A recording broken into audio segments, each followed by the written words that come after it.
Hello, my name's Abby, and you are on Praying with a Mission on Discussion Time with Abby. I just want to go ahead and discuss this, but before we do that, let's jump right into the intro.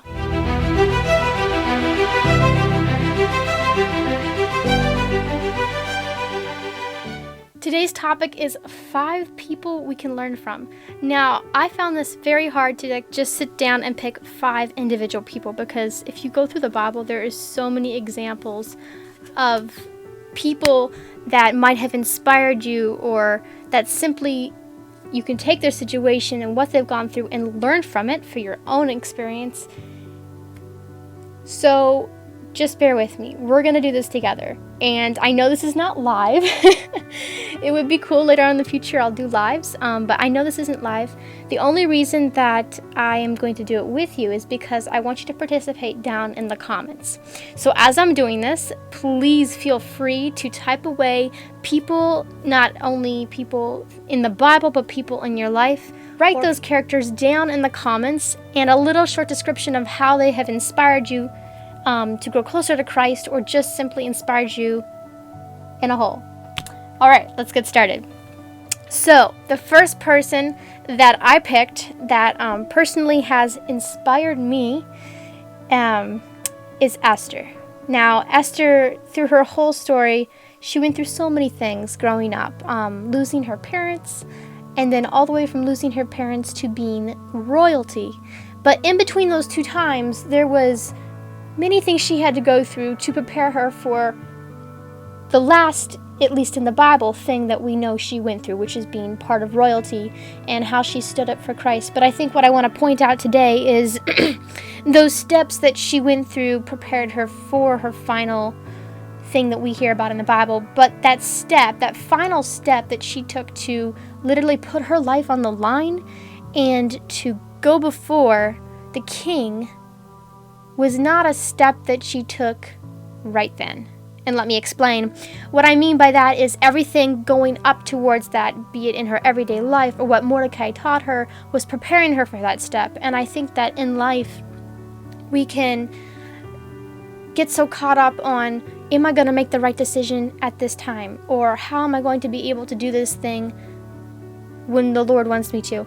And I don't think we should be so worried as to how we're going to do it and how we're going to manage to do it as how we participate with God in those little steps leading up to whatever He wants us to do, knowing that each little step will contribute to the final big step. And let the Lord guide and lead you, and when that time comes, you'll be able to do that. All right, off with Esther and on to the next one. The next one I particularly find very, very encouraging. Let's give a shout out to the guys in the Bible here, is David. And just a quick input. If you ever find little flowers and like you really love them, but you know they're gonna like die and wilt and whatever, stick them in tape and it almost like keeps their color. It's really cool. And then I stick them in my Bible and they're really good for markers. But besides the point, let's go back to David. So David went through a lot of stuff. Growing up, accepting the call to become a king, stumbling, falling, but coming back stronger than he fell. And there's so many things we can learn from David. Particularly, I find in the Bible, I find the book of Psalms very encouraging, because in the book of Psalms, it's almost like he's singing to the Lord and the Lord is singing back to him. And if anyone knows me well, they know I love singing. But besides that point, you can find so much encouragement from David. After all he's done, God continues to call him a man after God's own heart. And it's hard to believe, after what he's done, that God would call him a man after God's own heart. But then we look at us and we're like, David, he took so many risks, he took so many chances to ruin his relationship, be it intentional or not, between God and him, but yet God still accepted him and, was willing to forgive him. And David was sincerely sorry for what he did, and the Lord knew that, so that's why he forgave him. But the point is, if David can be forgiven, and if David was truly sincere, then why not us? And of course, yes, the Lord will be willing to forgive if we are willing to be sorry. And so I love how the Lord over and over and over again gives David a second chance. And the book of Psalms truly represents forgiveness. And I find that very, very beautiful. All right, next, on to our next character. We have done 2 so far, and we are going to go on to our third.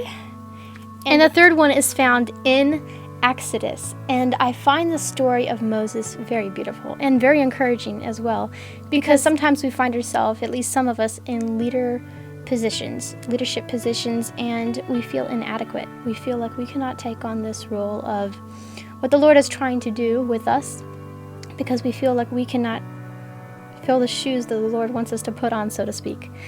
And Moses felt the same way. He felt like he could not accomplish this. He had a problem with speaking, but the Lord sent him his brother. And through the whole situation of him growing up, staying true to Christ, I just, for me, it's like what an impact his mother had on him. So that by the time he went into the palace and then went into the world, so to speak, at such a young age, he still, those things that she taught him were so embedded in him that they did not leave him, like, ever, until, never really. Yeah, he fell, he stumbled, but God forgave him and he kept on going. But what was planted in his heart as a young child never left him. And so that brings us back to the fact that whatever we tell our children, or I'm talking from a young adult's perspective, so whatever we tell our, like, let's say we have younger cousins, or just kids that are influenced by us at a young age, be sure that you believe in what you tell them and that it's true, because they will take it and it will stick, and whatever it is will impact their life for the future. But particularly this big step the Lord called him to take, and he felt totally inadequate, but the Lord gave him the strength and the ability to be able to carry it out. And here in Exodus verses 34, chapter 34 verses 17, it says, So the Lord said to Moses, I will also do this thing that you have spoken, for you have found grace in my sight, and I know you by name. The Lord knew Moses by name. The Lord knows you by name. He knew you before you were even born. He knew the impact you would have on the people around you and on the people that are influenced by what you do, where you are, where you go, be it work, school, the home life. He knew it before you were born. He has a purpose for you, and he is calling you to take that purpose, be it small or big, and use it for the glory of God. But if we don't step out in faith and we don't take that talent or that purpose God has called us for, we could potentially lose that, and that would be super, super sad. Moving on from Moses to our fourth person. Our fourth person is found in the book of Daniel. Now, Daniel, when we think of Daniel, we think of him and his 3 friends in the fiery furnace, and God appearing to him in the midst of their worst trial ever.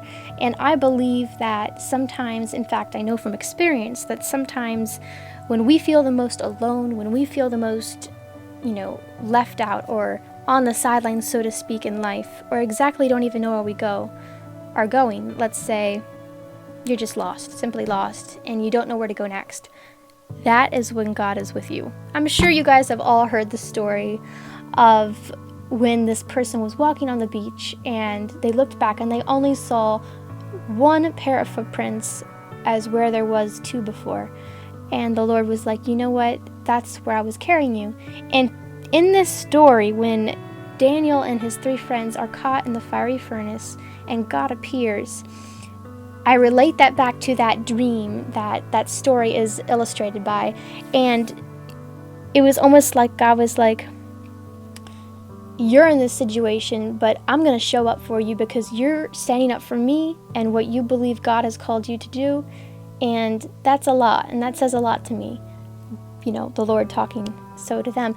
And so he stood up for them in the sense that he appeared and showed his glory. And not only that, but they were not burnt. They were not even, they came out of there alive. And In some situations, it might feel like we are totally dying. Not literally, but like in the situation itself. But when we come out of it refined and better for life ahead. And looking back on the situations, sometimes we don't regret it in the sense that we grew from it. Anyway, on to the fifth and final person of this video. And that happens to be found in the Gospels. And in the Gospels, the story of our true and only sole example is Jesus. Now, I put him last, not because he's last, but because I wanted us to focus on him more. And by putting him last, it's the last thing I'm talking about, so therefore, please carry it with you. The other examples are awesome examples, but Jesus are totally, he should be the one that we focus on the most, what I'm trying to say. Anyway, so throughout the Gospels, we can see what Jesus does, and I could literally make a whole video on this. I might do that, but his example always point towards becoming someone's friend, and then from there, showing them the gospel.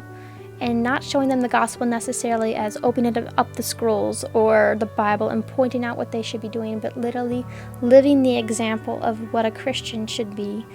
And from there, people seeing that and wanting to be the same. And so, throughout the Gospels, I think it's beautiful how Jesus lived out that living example of what a Christian should be like. And although I'm not going to speak as much as I did about the other people as I do with Jesus, the true example lies in what he did and what we can do if we try to be like him, and how powerful we can just spread the word of God. You think of it, guys. This is something deep, but I love to throw something deep in there every once in a while. Jesus was on this earth for 33 years. Out of those 33 years, he was in ministry only 3. But yet, throughout those 3 years, he literally changed the course of history.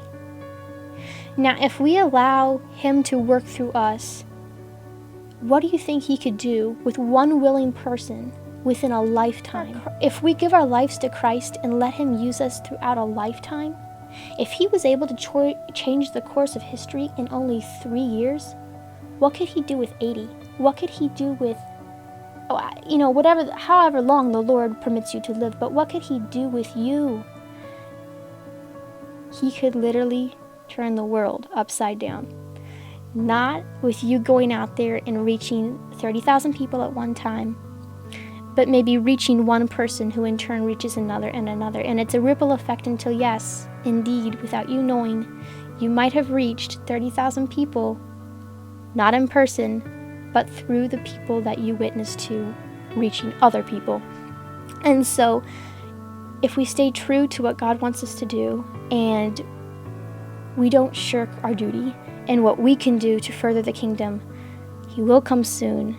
And if we remember not only the people that I have here, which is the 5, but the people that have inspired you to stand strong in what the Lord wants you to do, then taking those situations and taking those characters and placing them into our own lives and learning from them will only help us.